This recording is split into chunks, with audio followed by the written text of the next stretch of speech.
Hey guys, here I'll be doing my tables, ladders, and chairs 2013 review.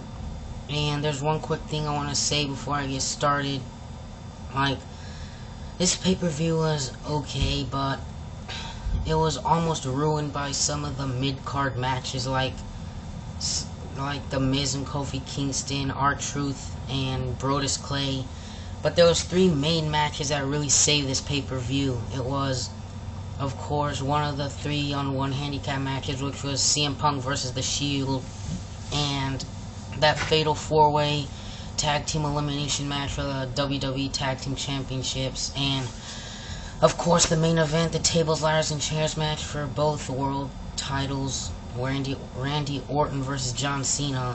But I just had to say that before I get started, because this pay-per-view, another thing I didn't really like about it was that there was only one stipulation match of under tables, ladders, and chairs. I thought it would be cool to make 2010 TLC where they had almost every match under a stipulation. Even the Divas match had a stipulation to it, but it was still an okay pay-per-view. But anyways, I'm gonna get into the review now. But another thing, you can see Oscar isn't here with me this time, like my Survivor Series review, but I don't know when he's gonna be back with me because of school and everything. We don't really have time to go to each other's houses. But anyways, nonetheless, let's get into the review. We have the first match of the night, the 3-on-1 handicap match, CM Punk versus The Shield, which was one of the matches that actually saved this pay-per-view. And it was a pretty good way to start off the night. But there was Roman Reigns, I know WWE's fake and all, but he actually did get hurt on his eye, I think his left eye, under his eye right here. It was all swollen up in pink after he tried to go for the spear on CM Punk, and CM Punk moved out of the way and he went flying over the announcer's table, and I think they said he hit his eye on JBL's chair, the armrest part, and he hit it his eye right here. And you could see when they zoomed in on his face and on the replay that he hit his eye right on the chair, and it looked like it hurt pretty bad. And then the doctor was checking on him the whole match, and he was pretty much sitting out the whole match.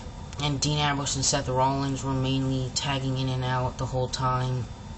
But anyways, shockingly, CM Punk came out with the victory over The Shield after he hit the GTS on Seth Rollins, and then they played it off pretty well with Roman Reigns trying to go for the spear on CM Punk, with CM Punk moving out of the way, and he hit the spear on Dean Ambrose instead, and with his hurt eye and everything, he played it off as if he couldn't see, so CM Punk threw him out of the ring and pinned Dean Ambrose after the spear, and he got the victory. And then smartly ran to the stage so the Shield couldn't regroup and attack him like they usually do. But good way to start off the night, I guess. And then the next match, of course, everyone knew that this was gonna happen. AJ Lee versus Natalya for the Divas Championship. Like always, AJ Lee retains, but she actually didn't make Natalya tap. She ended up rolling Natalya up after she was going for the sharpshooter on AJ, and she rolled Natalya up and got their victory, and she skipped away with her title. I'm kind of getting sick of AJ Lee. I understand that Total Divas is a hit on E now, but can't they put a different diva in that's not from Total Divas? They always put a Total Diva in for the Divas Championship, and AJ Lee always retains. But anyways, AJ Lee retained, not really a surprise at all. And the third match of the night was for the Intercontinental Championship, Biggie Langston versus Damien Sandow. Another non-surprising match. Biggie Langston retained this championship with a big ending after... Well, first of all, the match started off pretty good with them going for their finishing moves early in the match, but of course they kept countering each move. But eventually, Biggie Langston finally hit the big ending on Damien Sandow, and he ended up retaining his championship. And one thing I have to get off my mind is that I don't like what WWE is doing with Damien Sandow, after him losing when he cashed in his Money in the Bank on John Cena. And then now he's in Intercontinental Championship matches. Now he's losing. Like, they have to make up their mind with this guy. Like, he won Money in the Bank and ended up losing when he cashed it in. I understand why now, cause with the whole unifying of the titles and all that. But they have to.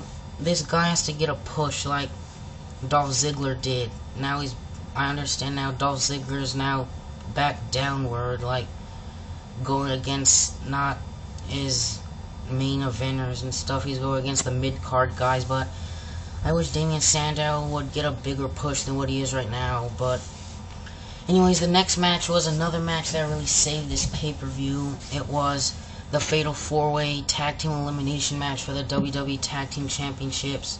Cody Rhodes and Goldust, the champions, versus the Real Americans, versus Ryback and Curtis Axel, versus Big Show and Rey Mysterio, the new tag team, I guess. But anyways, I didn't even know it was an elimination match until after the first team got eliminated, because I was all like, oh, I can't believe they won and everything, and then out of nowhere they're just like, they got eliminated. I'm like, eliminated, and it turns out the whole time it was, I don't even think they said when it was first announced it was an elimination match. They just made it right as they were going along with the pay-per-view, I guess. But anyways, early in the match, Ryback and Curtis Axel got eliminated after Goldust rolled up Ryback. And then the Real Americans, they got eliminated by Big Show after Jack Swagger was trying to save Antonio Cesaro from being chokeslammed by the Big Show, but it ended up getting a KO punch. And then while Jack Swagger was getting knocked out, Cesaro was on the top rope, and he went for a crossbody, but ended up getting knocked out in midair by Big Show. So then the Real Americans were eliminated, and it came down to Big Show and Rey Mysterio versus Cody Rhodes and Goldust. And those two teams ended the match really good. It was, for a tag team championship match, it was a pretty long match. It was about like 30 minutes. But anyways, Big Show got thrown into the steel post by Goldust, and Goldust was tired and all that. You know how they always pretend to be hurt and stuff. But then Cody Rhodes and Rey Mysterio ended the match in a really good way. Like, I kept counting each and every one of their finishing moves. Like, Cody Rhodes went for Crossroads, Rey Mysterio went for 619, and they kept countering it over and over.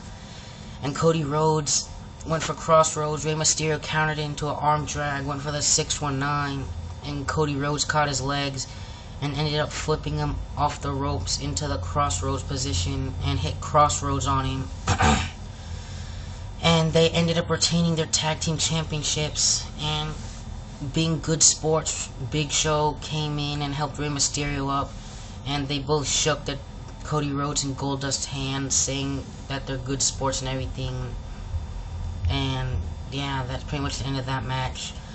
The next match is just a filler match to eat up time on the pay-per-view, I guess. It was R-Truth versus Brodus Clay, and R-Truth wins after about 5 or 6 minute match. He rolls him up and gets the win. But one thing that was kind of interesting during the match, like, Tensai and the Funkadactyls turned on Brodus Clay after he started yelling at them because he kept trying to attack Xavier Woods after this whole thing about Xavier Woods stealing the Funkadactyls and all that. But then Tensai and the Funkadactyls tried to stop him, but then Brodus Clay ended up yelling at them, so they ended up leaving him in the middle of the match, allowing R-Truth to roll him up. And being a bigger guy, he wasn't able to kick out and all that. So R-Truth got the win, and him and Xavier Woods left and all that, celebrating with leaving Brodus Clay in the ring, mad and all that, and throwing a little temper tantrum, I guess. But no, the next match, another filler match, no disqualification. The Miz versus Kofi Kingston, short match, just to eat up time on the pay-per-view. Kofi Kingston won with Trouble in Paradise. I actually wish they would have made this like a tables match or something, because you know the pay-per-view is called Tables, Ladders, and Chairs, but they just made a no disqualification match, and Kofi Kingston won after hitting Trouble in Paradise. And the thing is, they didn't really even use any weapons at all. They just used, all they did was fight outside for the majority of the match, and then they came inside, and while the Miz was trying to do the Irish whip into the turnbuckle, Kofi Kingston reversed into the Trouble in Paradise, and then he pinned him and got the win and all that. And yeah, I guess I hope they go on with this rivalry and like go on with a better finish to this. He should have made it like a tables match or something, but whatever. And then the next match was the second 3-on-1 handicap match of the night, which was Daniel Bryan versus the Wyatt family. And I thought, like, earlier in the night when CM Punk knocked off the Shield, the same thing would surely happen on this. But surprisingly, the Wyatt family actually beat Daniel Bryan. Surprisingly, after Daniel Bryan was dominating the Wyatt family for the majority of the match. Like, when Bray Wyatt was out after Daniel Bryan, I think, hit the missile dropkick from the top rope on him. And then he did that thing where he runs across the ring and runs back and goes through the second rope. And he did it on Eric Rowan, and he goes flying into the announcer's table. Then he takes out Luke Harper with the drop toe hold into the steel steps. And then he goes back into the ring, and Bray Wyatt's surely waiting there for him, hits Sister Abigail, that weird DDT move, and picks up the win. And I honestly don't remember if they carried him off or not, but I'm pretty sure they did. So now, like, I wonder if they're gonna like transform into a monster like they said. But I'm gonna watch Raw and find out and all that. But anyways, the time came for the main event, the tables, ladders, and chairs match for both the WWE and World Heavyweight Championships, which was Randy Orton versus John Cena. And this match was good. Like, I wasn't really expecting much since the last couple pay-per-views. It wasn't that good. But this match was actually pretty good. All of you that say that it wasn't good, I thought it was actually pretty good. The whole time, ladders, chairs, and tables were flying all over the place. Like, how can you think that's not cool, at least? I don't really care if it's not a bad match or whatever. I just want to see some violence and people beating each other up. But yeah, like, there was tables, ladders, and chairs all over the place. They even used steel steps. And close to the end of the match, Randy Orton pulled out some handcuffs and handcuffed John Cena to the rope, just like at Breaking Point 2009. And you think that John Cena's trapped and over with. Randy Orton tries to climb the ladder and all that, and John Cena ends up unscrewing the turnbuckle part, the metal part attached to the steel ring post, and he carries the whole entire rope with him up the ladder and hits Randy Orton with it. And then Randy Orton falls off the ladder. Then when he grabs the rope that's still attached to the handcuffs, which is attached to John Cena's wrist, and he pulls him off. And he goes face first into a table that's set up in the corner. But they kind of botched it a little, because I think John Cena was supposed to go through the table, but he only hit the very corner of the table. But yeah, it looked like a pretty nasty fall. I went face first into the corner of the table. But anyways, Randy Orton climbed the ladder to victory and unhooked both titles. And then Mr. McMahon, Triple H, and Stephanie McMahon came out, and they're all celebrating the ring and whatnot. And John Cena's just there. He's like, oh my god, I can't believe I lost. After all this, I've been saying I promise I'm gonna win, and I'll give Daniel Bryan a rematch and all that. But sadly, I guess Randy Orton won, after unhooking both titles. And, well, what are you gonna do? Well, anyways, the new WWE World Heavyweight Champion, I forgot what they called it, is the new unified champion and all that. Randy Orton unifies both belts and all that. Anyways, I'm gonna watch Raw tonight and see what happens. I wanna see who's gonna face Randy Orton in his first title defense, and if there's gonna be only one belt now. But until next time, I guess I'll see y'all guys later.